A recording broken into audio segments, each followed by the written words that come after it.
Assalamu alaikum wa rahmatullah, brothers and sisters. Thank you very much for joining us on another episode of Sunday Brunch.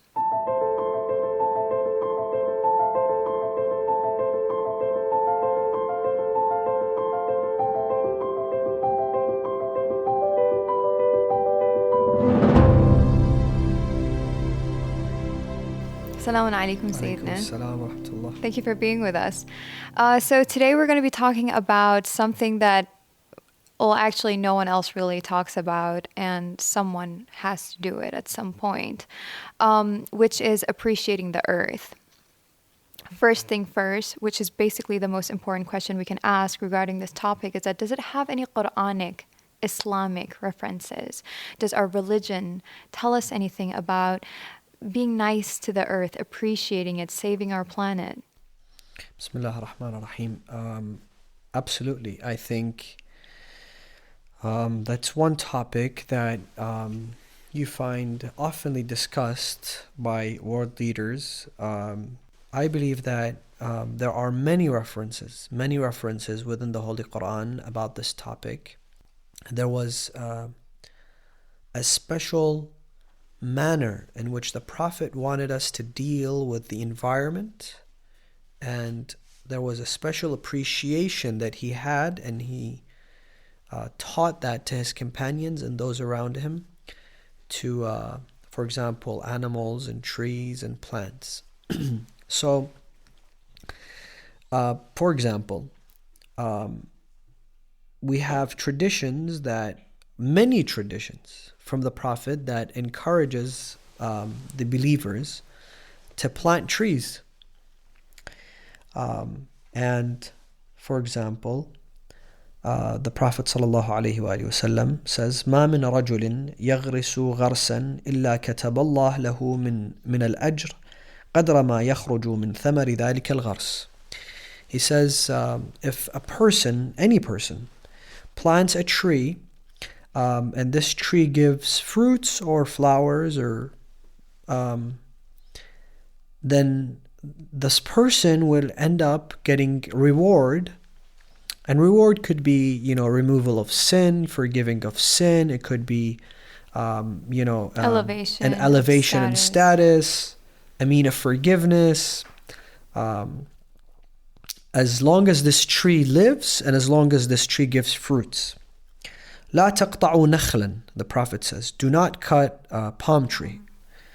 ولا شجرة, and not a tree. This is a command from the Prophet. He orders his community not to cut down trees, and not to. There is specific traditions about the palm tree. The Prophet once saw one of his companions, disrespecting a palm tree. People might laugh at this. How could you disrespect a tree? And the Prophet actually told him, what you did was disrespectful to the tree. This tree is alive. Don't disrespect the tree. We don't talk about this enough. And I think, exactly, I think this is a forgotten topic. There is a tradition from the Prophet that says the trees and the plants, they pray to God. We have traditions that and verses from the Quran that say every living organism praises and glorifies God, obviously in ways that وَلَا تَفْقَهُونَ تَسْبِيحَهُم. We don't understand their manner of glorification of God, but one of the things that they say is شُكْرًا لِكُلِّ يَدٍ زَرَعَتْ وَلَمْ تَقْطَعْ. They praise, they give thanks to God on behalf of those, or they glorify God and say, God, we pray for those who plant and do not cut. And imagine if we adopt this. Obviously, we have many traditions that encourage us to plant a tree at least once a year. Plant a tree and water that tree. Take care of that tree.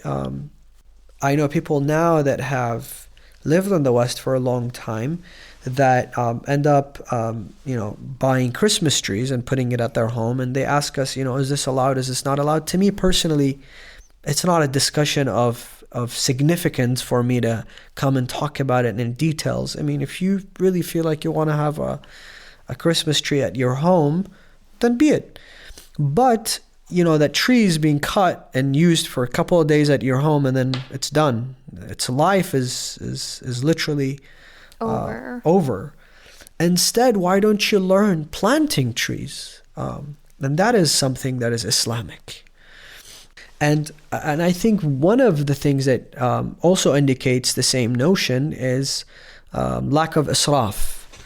If you're using water, then do not be wasteful with water. If you're using any sort of energy, you get out of the room and then turn off the lights. Unplug whatever it is that you're not using. Or for those who get into the shower and they stay there for 20 minutes, half an hour, sometimes 40 minutes. Or even when they're making wudu and they just leave the tap running. Exactly. That's clean water that people in other parts of the earth do not have and they do not enjoy. And since you have it, you shouldn't be wasteful with it.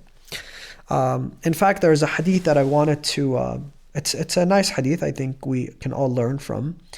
The Prophet says, إِنَّ اللَّهَ كَرَّهَ لَكُمْ ثَلَاثًا. Allah dislikes three things for you. They are makruh. He dislikes for you to engage in three things. And they are being wasteful. How? إِضَاعَةُ الْمَالِ. For you to basically just blow away money on things that really you don't need. And that's being wasteful. Since people have the Amazon app and they just get into that app and there's all sorts of advertising and things you don't need. But, this is, on sale, 70%. Maybe I'll use it. Maybe I'll go camping one day. Maybe this will help, and then they'll pay for it and they'll never use it. So God dislikes that. That's makruh. وَكَثْرَةُ السُّؤَالِ. And asking questions when you don't really need to. وَكَثْرَةُ الْقِيلِ وَالْقَالِ. And then the Prophet says the third thing is for you to be getting into arguments all the time. So maybe at this point we can talk about practical solutions, Sayyidina. Because obviously now we've established that our religion orders us towards this movement. Now, what are the teachings? What are the practical things that we can do as Muslims, as human beings, to appreciate the earth? I think one of the very most important things that we need to do and we need to learn is we need to learn to save water because that is something very serious. Droughts are very serious. It's a limited resource. It's a very limited resource, exactly. Water is life. Without water, life is at jeopardy. And that's one thing that we need to create awareness in our community. And why not, we create this awareness in our community, in our mosques, in our Islamic centers, and invite other people, invite the whole neighborhood. Why can't we be the trendsetter? Exactly. Here? Why do we have to, why can't we be the ones that teach others around us, whether they are Muslim or non-Muslim? Another is, I think it's also very important, is recycling. Absolutely. That's very important. Especially for the 20 million people who visit the shrine of Imam Hussein. I want to say this again. Visiting the shrine of Imam Hussein is mustahab. It's recommended, but being wasteful with food, it looks like our time's up, but I want to say this before we wrap up. And especially animals. You know how many animals get slaughtered? For no reason. No apparent reason. This is haram when, you're slaughtering chickens and sheep and cows and goats more than what you need. Right. That is haram. In fact, the Prophet says, do not turn your stomachs into graveyards of animals. So we eat as much as we need. So being wasteful and appreciating earth and what's on earth and the living organisms is, I think, an extremely important topic, and it needs further detail, but unfortunately my time is up. Inshallah ta'ala. Thank you so much, Sayyidina. Inshallah, more of that in future episodes of Sunday Brunch. If you have any comments on this topic, make sure to share it with us. We would love to hear from you. Until next time, we leave you in the care and protection of Allah. Wassalamu alaikum wa rahmatullah.